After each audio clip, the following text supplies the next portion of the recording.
तो चलिए आज की इस चर्चा में हम सीधे कंप्यूटर के कोर में चलते हैं, बिना किसी देरी के सीधे मुद्दे पर आते हैं। आज का हमारा पूरा फोकस इस बात पर रहेगा कि हार्डवेयर से लेकर सॉफ्टवेयर तक की ये जो अलग अलग परतें हैं, ये आपस में कैसे जुड़ती हैं और हमारे रोजमर्रा के उपकरण या कह लीजिए डिवाइस असल में अंदर से कैसे काम करते हैं। अब एक बहुत ही बेसिक सवाल उठता है, हैकर्स को आखिर ये जानने की क्या जरूरत है कि एक साधारण कंप्यूटर कैसे काम करता है? सीधा सा जवाब है, बुनियादी कंप्यूटर आर्किटेक्चर को समझे बिना कोई भी हैकिंग तकनीक या सिस्टम की खामी काम ही नहीं कर सकती। मतलब सोचिए जरा, ये बिल्कुल वैसा ही है जैसे आप किसी कार के इंजन के पुर्जों को समझे बिना ही उसे हैक या मॉडिफाई करने की कोशिश कर रहे हों। किसी भी सिस्टम को भेदने के लिए उसकी नींव को समझना एकदम जरूरी है। तो आज हम क्या क्या कवर करने वाले हैं? पहले हार्डवेयर, सॉफ्टवेयर और ओएस, फिर सीपीयू, रैम और स्टोरेज, उसके बाद प्रोसेस, थ्रेड्स और कर्नल्स, कुछ बहुत ही जरूरी कानूनी सीमाएं और लैब डेमो, और अंत में मैलवेयर और एक्सप्लॉइट से इनका क्या लेना देना है। सेक्शन 1, हार्डवेयर, सॉफ्टवेयर और ओएस। चलिए उन बुनियादी परतों से शुरू करते हैं जो किसी भी मशीन का आधार होती हैं। इस डायग्राम को देखिए, ये 3 स्तरीय स्ट्रक्चर पूरी मशीन की कहानी बयां कर देता है। सबसे ऊपर आपके सॉफ्टवेयर या एप्लीकेशंस हैं और सबसे नीचे एकदम फिजिकल पार्ट्स यानी आपका हार्डवेयर, और इन दोनों के ठीक बीच में है हमारा ओएस यानी ऑपरेटिंग सिस्टम। ये एक बहुत ही अहम पुल की तरह काम करता है जो सॉफ्टवेयर के डिजिटल कमांड्स को हार्डवेयर की भाषा में ट्रांसलेट करता है। और सच बताऊं, साइबर हमलों में अक्सर इसी पुल को सबसे पहले टारगेट किया जाता है। सेक्शन 2, सीपीयू, रैम और स्टोरेज।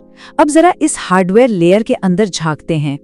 इस फिजिकल लेयर में 3 मेन खिलाड़ी हैं।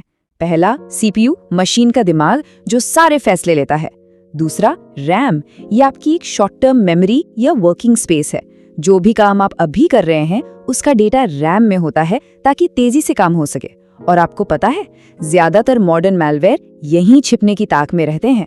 और तीसरा है स्टोरेज, जहां डेटा लंबे समय तक सेफ रहता है। तो बेसिकली स्टोरेज से डेटा रैम में आता है ताकि सीपीयू उस पर फटाफट काम कर सके। सिंपल है, राइट? सेक्शन 3, प्रोसेस, थ्रेड्स और कर्नल्स। हार्डवेयर से ऊपर उठकर चलिए ओएस के अंदर के उन मैकेनिज्म को समझते हैं जो हमें दिखते नहीं हैं। तो सबसे पहले प्रोसेस क्या है? जब भी आप कोई ऐप खोलते हैं, सिस्टम उसे चलाने के लिए एक प्रोसेस बनाता है। आप इसे एक एक्टिव प्रोग्राम समझ सकते हैं। मजे की बात यह है कि हर प्रोसेस को अपनी खुद की एक सेफ जगह और मेमोरी दी जाती है। इसे आइसोलेशन कहते हैं, और सिक्योरिटी के नजरिए से ये आइसोलेशन बहुत बहुत जरूरी है। और हैकर्स हमेशा इसी बाउंड्री को लांघने की फिराक में रहते हैं। अब एक लेवल और नीचे चलते हैं जहां थ्रेड्स आते हैं। एक बड़ी प्रोसेस के अंदर भी कई छोटे छोटे काम एक साथ चलते रहते हैं। उदाहरण के लिए, अगर आपका वेब ब्राउजर एक प्रोसेस है तो उसका एक थ्रेड पेज लोड कर रहा होगा और दूसरा बैकग्राउंड में कोई फाइल डाउनलोड कर रहा होगा। ये एकदम स्वतंत्र रूप से काम करते हैं और यहीं पर गड़बड़ होती है। कई बार दुर्भावनापूर्ण कोड या मैलवेयर इन्हीं थ्रेड्स में घुसपैठ कर लेते हैं और बिना पकड़ में आए अपना काम करते रहते हैं।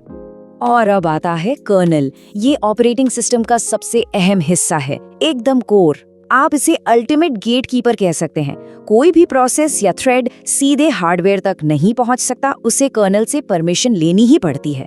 प्रोसेस और हार्डवेयर के बीच जो कुछ भी होता है उस पर कर्नल का ही कंट्रोल होता है। इसीलिए अगर किसी हैकर को कर्नल लेवल का एक्सेस मिल जाए तो समझ लीजिए उसने पूरे सिस्टम पर जीत हासिल कर ली। सेक्शन 4, कानूनी सीमाएं और लैब डेमो। इन तकनीकों का प्रैक्टिकल करने से पहले कुछ कड़े नियम जान लेना जरूरी है। देखिए, साइबर सुरक्षा की दुनिया में आगे बढ़ने से पहले एक बहुत ही सीरियस बात, हम जो भी तकनीकें सीख रहे हैं उनका इस्तेमाल सिर्फ और सिर्फ ऑथराइज्ड और सेफ एनवायरनमेंट में ही होना चाहिए। बिना साफ परमिशन के किसी भी सिस्टम से छेड़छाड़ करना पूरी तरह से गैर कानूनी है। ये बात लैब में जाने से पहले एकदम क्लियर होनी चाहिए। इन कड़े रूल्स को ध्यान में रखते हुए चलिए इमेजिन करते हैं एक लाइव लैब डेमो। पहले स्टेप में हम एक पूरी तरह से आइसोलेटेड लैब एनवायरनमेंट सेटअप करते हैं। दूसरे स्टेप में हम सिस्टम डायग्नोस्टिक टूल्स खोलेंगे। ये टूल्स हमें सिस्टम की नसें दिखा देते हैं। और आखिर में हम लाइव देखेंगे कि कैसे प्रोसेस और कर्नल आपस में बात कर रहे हैं। ये देखना वाकई बहुत दिलचस्प होता है कि कैसे एक सॉफ्टवेयर कमांड कर्नल के जरिए सुरक्षित रूप से हार्डवेयर तक पहुंचती है। सेक्शन 5 मेलवेयर और एक्सप्लॉइट से प्रासंगिकता। चलिए इन सारे कॉन्सेप्ट्स के डॉट्स को आपस में कनेक्ट करते हैं। अब तक हमने जो देखा वो था सिस्टम का नॉर्मल और सेफ बिहेवियर, लेकिन सारा खेल मानक संचालन यानी नॉर्मल ऑपरेशन और शोषण यानी एक्सप्लॉइटेशन के बीच के फर्क का ही है। नॉर्मल कंडीशन में ओएस सब कुछ सेफ रखता है, लेकिन जब अटैक होता है तो मैलवेयर इन्हीं प्रक्रियाओं, थ्रेड्स और सबसे खास तौर पर कर्नल को मैनिपुलेट करता है ताकि उसे अनऑथराइज्ड एक्सेस मिल सके। हमें ये बेसिक चीजें इसलिए समझनी है क्योंकि हर एक एक्सप्लॉइट इन्हीं परतों को अपना निशाना बनाता है।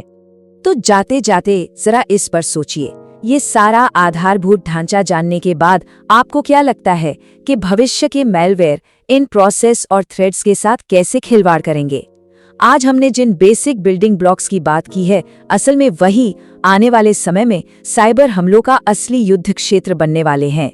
हमलावर इन नियमों को कैसे तोड़ते हैं, ये हम अपनी अगली चर्चा में डिकोड करेंगे। तब तक के लिए सुरक्षित रहें।